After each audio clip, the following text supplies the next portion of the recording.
Биздин редакциябызга атын атагысы келбеген 23 жаштагы кыз жана анын жактоочусу Шердор Абдыкапаров кайрылып, кызды 6 жылдан бери бир аял сойку кылып иштетип жүргөнүн айтты. Апасын күрөө катары кармап жүргөндүктөн качып кете албаганын, сабаганын, башынан өткөндөрүн толугу менен айтып берди. Мен 14 жашымда эмеге кантка окуганы келгем. Апам уруксаты боюнча кантка 6-класста окуганы келип, бир кыз менен таанышып, ошо менен сүйлөшүп шаарга келгем. Анда шаарга вообще мурда келип көргөн эмесмин. Шаарга ошол кыз аркылуу келип, ошо Гүлзар Шайнаева дегенин колуна түшкөнбүз. Жана тааныш кызым ошол жакта жашачу экен мурда. Ошол жака келип, мени печенье заводдо иштейбиз деп ошол кыз чакырган. Ал кыз башында ал деле 1 жыл мурун келген, бирок ал жөнүндө билчү эмес. Жанагы Гүлзар Шайнаева ошондой адам экенин билген эмес. Ал печенье заводдо иштейбиз деп мени ошол кыз чакырып, мен ошол убакта окуйм деп келип, шаарга кызыгып келгем. Ошол кыз менен таанышып туруп, шаарга келип, биз печенье заводдо качан иштейбиз деп ушинтегенде эми бир аздан кийин иштейбиз деп атып, убакыт бир 2-3 айдай өттү ортодон. Шаарда Шайнаева Гүлзар менен ошол убактарда мени шаарды көргөзүштү, каалаган нерсемди алып беришти. Мени болушунча алдашты. Мен эми шаарга келбегенден кийин аябай алдандым. Шаарды көргөзүштү, жебегенди жегенди, ичиргенди ичиришти. Анан кийиниш керек, муну керек дегенде акча керек болуп калып, мен анда кыз болуп келгем шаарга. Кыз болуп келип, кафеге барып, ошол жактан бир чоңураак эле адам менен таанышып, бир жерге барып, ал жактан кыздыгымды алдырганда, ал адамды кайра туруп таппай калдым. Ал кетип калгандан кийин 2-3 күндөн кийин эле башка кафеге бардык. Ал жактан бир бала менен таанышып, менин кыздыгымды ошол алды деп ошону подстава кылганбыз. Ошо подстава ким кыл деп бизге эме берди, ошо ким подстава кыл деп ошол жакта жана Гүлзар Шайнаева айтып атпайбы, мен тааныштым деген ошол эже. Ушундай кылсак акча чыгарабыз, акча чыгаргандан кийин акча болсо баары болот, сен каалаган нерсеңди алып беребиз. Например, кийинтебиз, телефон алып беребиз, анда телефон да көтөрчү эмесмин. Телефон алып беребиз, муну кылабыз, тигини кылабыз дегенде мен акчага кызыкканым үчүн, шаарга биринчи жолу келгеним үчүн ооба деп баарына макул болдум. Аны подстава кылдык. Ал жака барганда РОВДга барып заявление жазды. Бирок ал бала аны кылган эмес. Негизи жана биринчи айтып атпаймынбы, биринчи кыздыгымды жанагы качып кеткен адам кылган. Бирок анын аты жөнүн эч ким тааныбаган үчүн аны таппай калдык. Ошон үчүн жанагы 2-3 күндөн кийин кафеге барып таанышкан бала ошого себепкер болуп калды, кыздыгымды ошол алды деген. Бирок алган эмес, ал тийген. Бирок ал адам мага даже чыпалагы да тийген эмес мага. Бирок ошол себепкер болду. Сен ошол зордуктады деп, сен ошол жака РОВДга барганда сен айтасың деп жана Гүлзар Шайнаева айтты. Мен ошонун сөзү менен айттым. Айтпасаң тигиндей болот, мындай болот деп. Көп нерселер менен коркутту. Сен анда өзүңдү каматабыз, анда сени кайра айылга жиберебиз деген. Жок, мен шаарда жашагым келет деп мен айткан сөзүмдүн баарын кылдым ошол убакта. Ошондон кийин ал деген соттолуп, 1 жылдай камакта отурду ал бала. Ортодон соттор болду. Ошентип ошол сотто жүргөндө эле кайра ортодон дагы бир кафеге барып, 2 кафеге барып, 2 жерден дагы 2 баланы дагы ошондой подстава кылдык. Жашы жете элек кызды силер зордуктадыңар, силер тийиштиңер, негизи андай болбойт болчу. Ошол убакта если боюнда болуп калса, бул эмне болот эле деп кайра ошол 2 баланы да күнөөлөдү. Ал жактан да акча алдык. Эмеге барганда, РОВДга барганда кайрадан эле эже айтты, ошол жактан зордуктады дегенден башка сен эч нерсе айтпайсың, сени коркутат, бул жактан сүйлөйт, бирок сен зордуктады дегенден башка эчтеке сөз сүйлөбөйсүң деди. Мен ал эженин айтканы боюнча кылдым. Ал убакта мен эч ким, бир туугандарыман эч ким билчү эмес. Сен билсе, алар билсе сени каматышат, сени айылга алып кетишет дегенден жок деп. Мен окугум келбейт, мен шаарда жашагым келет, сиз айткандай кылат деп. Мен ошону айтканын кылып аттым. Андан кийин тиги бала чыгаардын астында мен кетип калдым. Мен болду жашабайм шаарда деп айылга кетип калганымда. улантып беребиз. Кетип калганымда ошону сен кетип калганда адвокат менен барып, тиги сотун жылдырып аттык, тиги баланы чыгардык. Ошонун баарын акчаны мен бер деп Гүлзар Шайнаева кредит алалы, жок, ошондон кийин акчанын баарын мен бердим деп кайра мен обратно келдим. Шаарга ошо Гүлзар Шайнаеванын колуна келдим. Жана мени тааныштырган кыз да бар болчу ошол жакта. Келгенден кийин биз деген ошол акчаны кутулушуң керек деп бир жаман жолго түштүк. Биринчи чыкканда эле биз Правда Бакамбаева мосттун үстүнө чыкканбыз. Улантып бериңиз. Правда Бакамбаевада. Ошол жака 2-3 күн чыгып, биз бир-эки тааныш таптык. Ошол жактан жаман жолго түшө баштадык. Тигил жак анткени акча тап күнүнө монча табыш керек деп айтып атты. Анан биз акчаны ушинтип табыш керек деп эми кичинекей болгондуктан ал убакта мен 16 же 17 жашта болчумун. 16 жашта болуш керекмин, 2 жыл өтүп калыш керек ортодон. 16 жашымдан ошо Правда Бакамбаевага 2-3 күн чыгып, мен ушундай жаман жолго түштүм. Анан суроодо жанагы сиз айтып атпайсызбы, 2-3 баланы канча бала примерно подстава кылып иштедиңер, канча баланы? Мен эсимде калгандан ортодон тиги камалгандан башка дагы 2 бала ошондой подстава болду. Алардан канча сумма ким алды? Эсиңиздеби? Ошол сумма акча алынды деди, бирок ошол эсимде жок, канча сумма алынган, бирок ошол 1 сомун да мен колума алган эмесмин. Мисалы подстава деп атпайсызбы? Подстава кылганда буну ким эмне болуп подстава кылды эле? Же акча кылыш үчүнбү, же эмне үчүн подстава менен иштедиңер? Жана айтпадым, мен акчага, башында акчага кандай десем, сен кийиниш керек, мунуш керек, шаарды көрүш керек дегенде акча табыш керек деп өзүнүн кызыкчылыгы үчүн Гүлзар Шайнаева акча үчүн ошол нерсеге барды. Мындайча айтканда сиздин акча алабыз, ушулардан мынча акча көрөбүз деп айтчу эле, ушинтип подстава кылсак да, да? Ооба, ушундай аны подстава кылгандан кийин сени зорлуктат дегенин алар коркуп, сен жашың да жете элек, ошон үчүн сенден коркуп, бар сенин каалаган суммаңды берет, мен аны чыгарам деп ошентип деген. Бул жактан бир тактоочу суроо.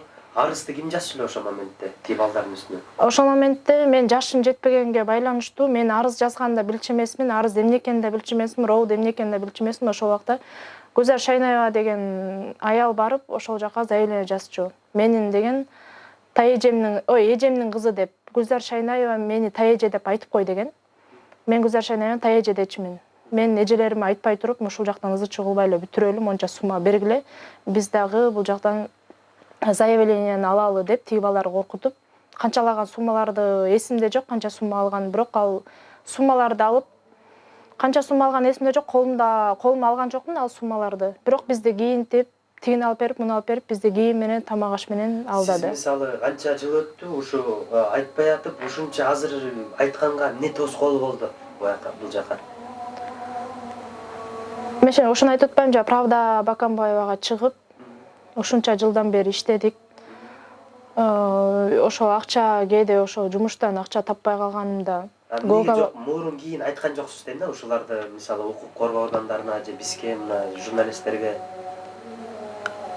Мен эми законду билбегенден кийин сени каматып салабыз, анда сени мондай кылып салабыз деп мени тааныш милициялар менен коркутуп атты.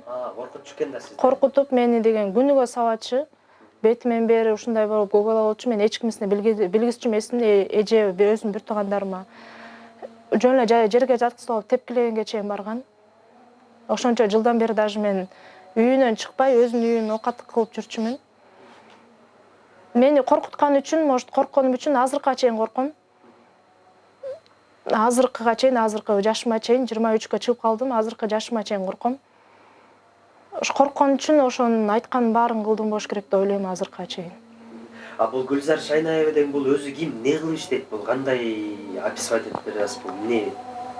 Мен билишим боюнча ушуга чейин эч жерде иштеген эмес. Күйөөсү эле иштейт, балдары бар, өзү үйдө. Мындайча айтканда, бул мындайча айтканда силердин сутенер мамкаңар экен да, туурабы? Ушул сыяктуу болуп калабы? Ооба, бизди иштетип, акчабызды алган ошол. Биз болсо күнүнө ошо акчаны айткан суммасын айтат, биз ошол сумманы таап келбесек таяк чечебиз. Сизден башка канча иштейт аяқта? Жана айтып атпайм, мен бир кыз менен таанышып келгем деп. Ошол экөөбүз жүрчүбүз. Ошол кыз менен каяктан таанышып келдиңиз эле? Сиз келгенде каяктан таанышып? Биз телефон менен таанышканбыз. Бир бала аркылуу ошо бир бала аркылуу ошо телефон алышып туруп эле телефон менен таанышканбыз экөөбүз. Почти бир 2-3 айдай сүйлөштүк, телефон менен эле тааныш болуп, жакшы эже сиңди болуп, анткени менден улуу 96-жылкы ал кыз. Ошон үчүн мындай таанышып туруп эле анан мен шаарга келем, мен окугум келген жок деп. Негизи Кантка келмекмин буга чейин. Ошон үчүн анан тиги кыз менен сүйлөшүп туруп мен шаарга прямой келгем. Кантка келип туруп, Канттан бул жака келгем. Ошончо жылдан бери ата-энеңиз сурап атты да, эмне кылып атасың, иштеп атасыңбы деп, эмне деп жооп берип аттыңыз? Иштеп атканда мен ооба иштеп атам деп айттым. Официантка болуп иштеп атам деп айттым. Анткени мен бетим чыдаган жок. Эжемдерге, бир туугандарыма айта алган жокмун. Мен ушундай иштейм, ушунун колунда кул болуп жүрөм деп. Анткени мени коркуткан үчүн мен апама, бир туугандарыма зыяны тийип калабы, сен анда бир тууганыңды келип мына мүчөлөрүн сатабыз деп, мени Гүлай деген бир тууганым бар. Ошонун мүчөлөрүн сатабыз деп айтып атты. Мен өзүм бир тууганымдан коркуп аттым. Атам жок, атам кичинекей кезимде рак болуп каза болгон. Апам бар, апамды ошо коркутушту. Апамды кандай десем, апаңды анда алып келебиз, анда апаңды мындай кылабыз дегенде мен апамдан жана бир тууганымдан коркуп аттым. Ошон үчүн мен айта алган жокмун. Кийин иштегениңизде бул жерден акчаларыңызды кимге берип аттыңыз? Үйүңүзгө акча жөнөткөн убакыттар болду беле? Мен үй бүлөмө бир да акча жөнөткөн эмесмин, үй бүлөмө эч кандай жардам берген эмесмин. Үй бүлөмөн да эч кандай жардам алган эмесмин. Анткени бул жактан бир сом акча дагы өзүмө коротчу эмесмин. Мен тапкандай ошол адамга берчүмүн. Сиз айтып атпайсызбы, күнүнө монча сом деп? Ошол канча сумма эле? Күнүнө сиздер табышыңыздар керек болгон сумма? Башында биз 7-8 миң сомго чейин күнүнө ошол адамга алып келип беришибиз керек болчу. Өзүм эле. Тиги ошондо бир башында 16-17 миң, почти 20 миңге чейин тиги аялдын башына, эмесине, карточкасына анда ача элек болчу, мындай колуна келип, эртеси келип тапшырчубуз. Кийин картасына салчу элеңер.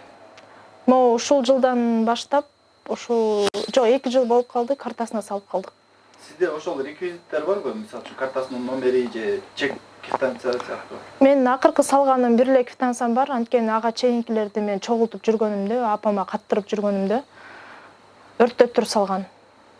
Булардын кереги жок деп. Мен эми анда түшүнчү эмесмин, эмнеге өрттөттү тиги бу депчи, анан азыр түшүнсөм ошого өрттөттүрүптүр, бир да квитанцияны калтырбай бүт өрттөттүргөн, өзүнө салган жанагы чек черестеримди алып салчумун, ошо чектерди бүт өрттөттүр салган. Сиздин жаныңызда иштеген кыз азыр иштеп Ошонун жанында. Дагы деле иштеп атат, Мен азыркы учурда мен кетип калгам ал жактан. Бир 10 күндөй калп айтпасам 1-2 жумадай болуп калды, ал жактан кетип калган үчүн ал кыз ошол жакта азыр. Анын да айласы жок.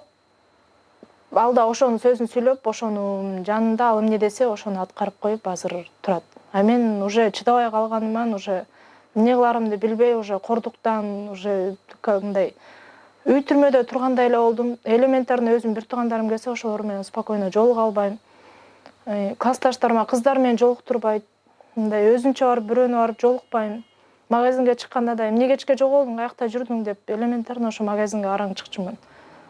Айылга вообще бара элекмин. Өзүм качып барып, сагынганда өзүм качып барчумун, кайра эле ошондо коркутканда кайра келчүмүн. Кайсы региондон келдиңиз эле? Көлдөн. Сизге дагы кандай кордук көрсөтөт башка үйдөн чыгарбагандай? Балким Мен ата-энемден көрбөгөн, эжемден, бир туугандарыман көрбөгөн кордукту көрдүм. Эмне кордук дегенде эми тааныбаган эле бирөөнөн күндө таяк жечимин, денемден бери көгал болчу, аны эжемдер көргөн эмне болсо жыгылып кеттим, тигине болду, муну болду деп ошентип айтып жүрдүм. Эми азыр мен денемде эч кандай көгала жок, бирок ошол убакта действительно аябай мындай жерге жатсап тепкиленге чейин барган. Өлүк менен сабаган күндөрү да болгон, колу менен чыңчыгылап, азыр мен артымда деле эме тактар бар болуш керек, чекемде деле тактар бар, ошо мындай чапкандарында калган шрамдарчы. Сиз кайра мурунку жумушуңузга барайын деген оюңуз жокпу?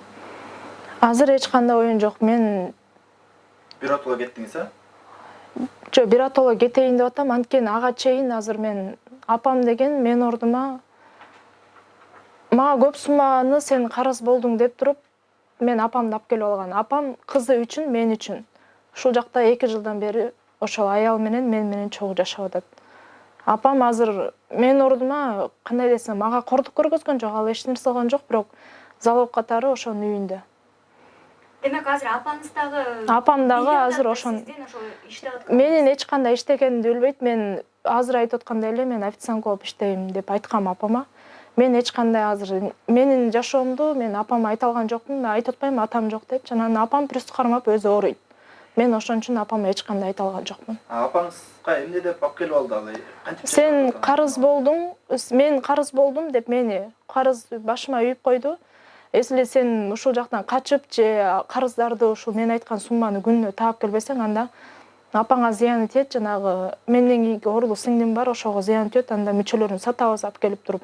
Биздин ошондой акыбыз бар деди. Мен законду билбегенден ошондой болуп турбайм. Мен сиңдимди, анда апам сактап калышым керек деп, мен баарына макул болуп, азыркыга чейин ушундай жашап жүргүм. канча сумма сурап атат азыркы убакта? Канча миллион деген акчаны жанагы 3 кишиге бөлүп атат. Мени чакырган кыз, жана Гүлзар Шайнаева мага.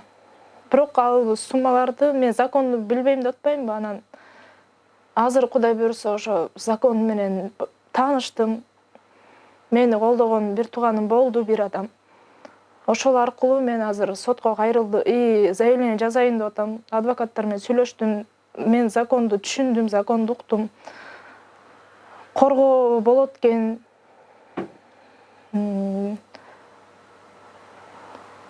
Демек ошондо сиз буга чейин билбегениңиз үчүн эле ошондой жүрө бердиңиз. Мен законду билбегеним үчүн мен 6 класстан кийин окуган эмесмин. Ошон үчүн мен андай покондорду билбейм. Чынын айтканда апам дагы айылда болуп, ал апам да эч кандай закондорду билбейт. Ошон үчүн экөө законду анан мындай тиги коркутсаң ошондой болуп калса эмне болот деп апам мен үчүн, мен апам үчүн бири-бирибизге байланып азыркы учурда ошонун колундабыз. Мен болсо биринчи качып кеткем. Апам бирок өзүнүн ошонун колунда да сих пор азыр. Сиз дарегин билесизби? Дарегин билем. Ал кармап атат азыр. Чогуу жашачубуз билем дарегин. Демек укук коргоо органдарына көргөзүп бере аласыз? Көргөзүп бере алам. Мен азыр биринчи очередь апамды сакташым керек болуп атат. В смысле апамды ошол жактан чыгарам. Коргонсо болот экен, ишенсе болот экен. Законду билсең, мындайча айтканда эч агы эле чыкчу жер экен, бирок биз законду билбеген үчүн ушу 6 жылдан бери ошол жакта камалып отуруп турабыз. Бизге көчө биз интернетке ушундай көп ушундай насилие над женщинами ушундай көп ушундай насилиелерди алып барган соң бизге көчө бир кыз чыкты. Окуясын уксак ал кызды мындайча айтканда азыр биздин тил менен айтканда жанагы сученер мамка деп коюшат. Ошолор 14 жашынан баштап мындайча айтканда ал 6 класс эле бүтүп аткан кызды, даже мындайча айтканда азыркыга жери ал кыздын паспорту жок. Метрика менен эле жүрөт. До сих пор ушул убакка жери паспорт ал элек. Ошондой сабатсыздыгынан пайдаланып, бул кызды биринчи өзү айта кетпедиби? Мен проституция менен занятие проституция ошону менен иштеткен. Экинчиси жанагы балдарды подстава кылышканда. Анткени жанагы Гүлзар деп ошо эженин аты чыгып атпайбы биякта. Ал эже буларды мындай алдашып экен. Сен ушундай балдарды подстава кылсаң, алар анткени бул 14 жаштагы кыздарды мындайча айтканда бизде закондо мындай айтат да, несовершеннолетний деп, буларды малолетний ребенокко кирип калат да. Буларга мисалы жаза беркилерге абдан катуу да, 15 жылдан даже до пожизненного кетип калчу статьялар да. Ошону бул билишет да алар. Анан силер ушинтсеңер, алардан акча алып, биз мындайча айтканда буларга силер акча аласыңар, мен акча алам, мындайча айтканда байыбыз деген сыяктуу айткан. Анан самом деле бүт акчаларын өздөрү алып, бияка көп болсо тамагын алып беришкен, кийим кечегин дегендей.